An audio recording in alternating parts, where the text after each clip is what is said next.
विदर्भ देश के राजा भीष्मक के 5 पुत्र और एक पुत्री थी। पुत्री का नाम रुक्मिणी था, जो समकालीन राजकुमारियों में सर्वाधिक सुंदर और सुशील थी। उससे विवाह करने के लिए अनेक राजा और राजकुमार आए दिन विदर्भ देश की राजधानी की यात्रा करते रहते थे। उन दिनों कृष्ण के रूप, सौंदर्य, गुणों और पराक्रम की गाथाएं समस्त भरतखंड में गूंज रही थी। राजकुमारी रुक्मिणी अपनी किशोरावस्था से ही कृष्ण के संबंध में सुनती चली आई थी, इसलिए उसके मन में कृष्ण के लिए एक विशिष्ट स्थान बन गया था। फिर जब वह युवती बन गई तो उसने अनुभव किया कि तीनों लोक में कृष्ण से श्रेष्ठ वर उसके लिए कोई नहीं हो सकता, इसलिए उसने मन ही मन कृष्ण को अपना पति मान लिया। रुक्मिणी के पिता और माता भी चाहते थे कि उनकी पुत्री का विवाह कृष्ण के साथ हो, लेकिन रुक्मिणी के बड़े भाई रुक्मी की मित्रता शिशुपाल और जरासंध जैसे उन राजाओं के साथ थी जो कृष्ण को अपना सबसे बड़ा शत्रु मानते थे। उन राजाओं को कृष्ण के हाथों कई बार पराजय का सामना करना पड़ा था, फिर भी उनकी शत्रुता की आग बुझ नहीं पाई थी।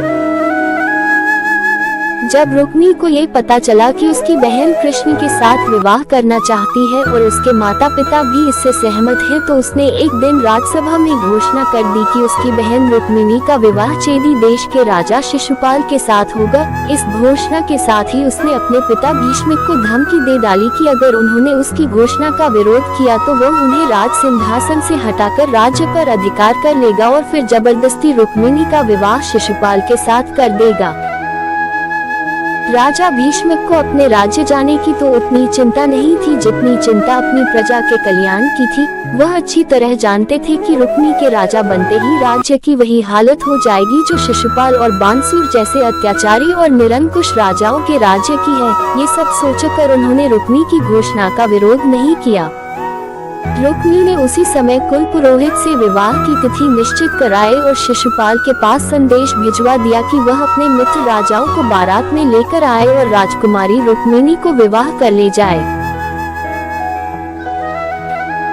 जब रुक्मिणी को अपने बड़े भाई की इस करतूत का पता चला तो वह बहुत दुखी हुई। उसने मन ही मन कृष्ण को अपना पति मना लिया था और यह आर्य कन्याओं के धर्म के विरुद्ध था कि जिसे वह पति के रूप में वरण कर ले, उसके होते हुए किसी दूसरे व्यक्ति को अपना पति बनाए।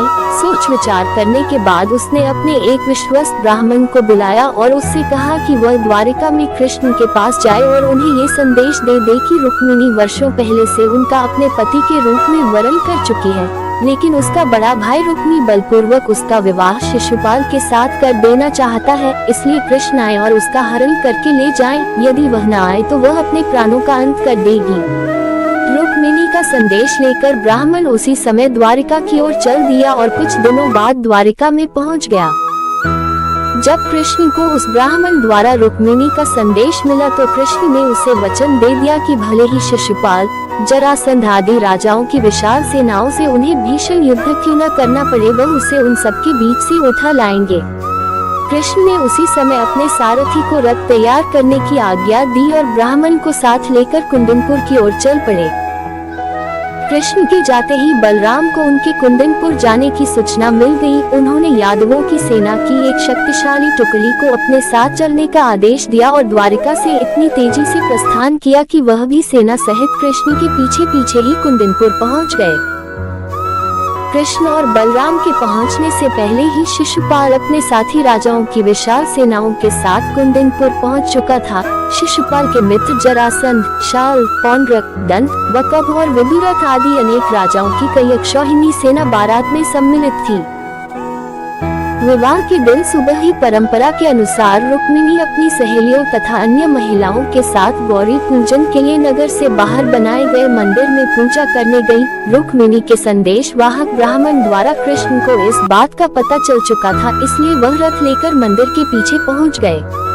पूजा करने के बाद रुक्मिणी जैसे ही मंदिर से निकली, कृष्ण ने उन्हें उठाकर अपने रथ में बैठा लिया। रुक्मिणी के साथ आए सैनिक देखते ही रह गए। जब शिशुपाल और उसके साथी राजाओं को रुक्मिणी हरण का समाचार मिला तो वे अपनी अपनी विशाल सेना लेकर कृष्ण को पकड़ने के लिए चल दिए। रुक्मिणी का बड़ा भाई रुक्मी भी अपने चारों भाइयों और अपनी सेना के साथ कृष्ण के पीछे पीछे चल दिया। नगर से कुछ दूर निकलते कि यादवों की सेना दिखाई देने लगी। अपने पीछे आती हुई सेनाओं को देखते ही बलराम ने अपनी सेना को आदेश दिया कि आक्रमणकारी सेनाओं को खदेड़कर भगा दो। यादव सेना के सैनिकों ने पलटकर आक्रमणकारी सेनाओं की भीषण बाण वर्षा का उत्तर देना आरंभ कर दिया। देखते ही देखते भीषण संग्राम होने लगा।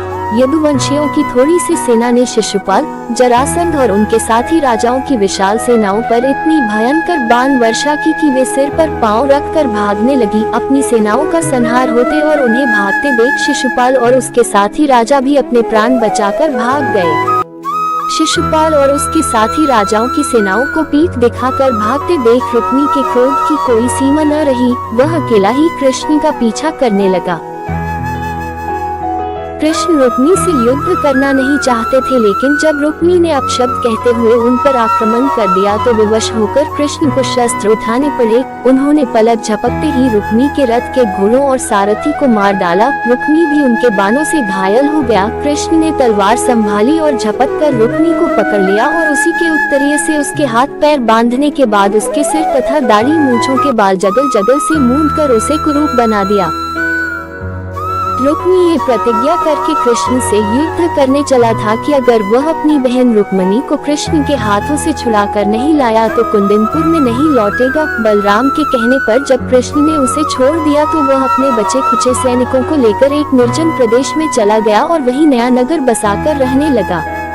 कृष्ण रुक्मिणी को लेकर विजयी यादव सेना के साथ द्वारिकापुरी लौट आए, जहाँ विधिपूर्वक उनका विवाह रुक्मिणी के साथ कर दिया गया।